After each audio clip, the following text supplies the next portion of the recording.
थांबा थांबा सुरुवातीपासून बघा. Hello everyone, welcome back to my mini blog. So within 1 week माझ्या हेअर्सची अवस्था अशी झाली आहे. मी आत्ताच हेअर कट केलेला आणि गरमीमुळे इतकी जास्त अवस्था खराब झाली आहे.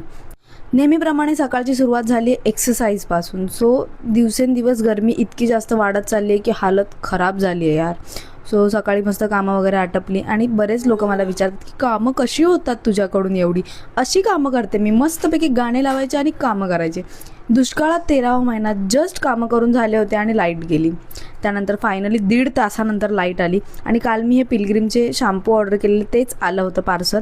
सो ह्याचा ना ऑनेस्ट रिव्ह्यू मला तुम्हाला द्यावासा वाटतो. मी गेली 1.5 वर्ष झालं हे शॅम्पू यूज करते. आता माझ्याकडे खाली फक्त 2च बॉटल आहेत, पण गेल्या 1.5 वर्षात मी बऱ्याच बॉटल ह्याच्या खाली केल्यात. सो त्यानंतर अंघोळ वगैरे केली आणि जेवण बनवून घेतलं. त्यानंतर संध्याकाळी मला एका शूटसाठी बाहेर जायचं होतं, त्याच्यासाठी रेडी झाले, बहिणीचा परफ्यूम ढापला आणि मग निघाले. सो उपवन लेकला मी आले होते. एका शूटसाठी आलो होतो आम्ही. एक चॅलेंज करायचं होतं आम्हाला, फूड चॅलेंज. पण माझ्या पार्टनरला ते खाल्लंच जात नव्हतं म्हणून सक्सेसफुली कॅन्सल झाला तो प्लॅन.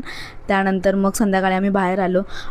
जूडियो के सामने से गुजरो और जूडियो के अंदर ना जाओ ना तो मेरा मन ऐसा मचलने लगता है. कपड़े देख के मेरा मन ऐसा खुश हो जाता है. Bye bye.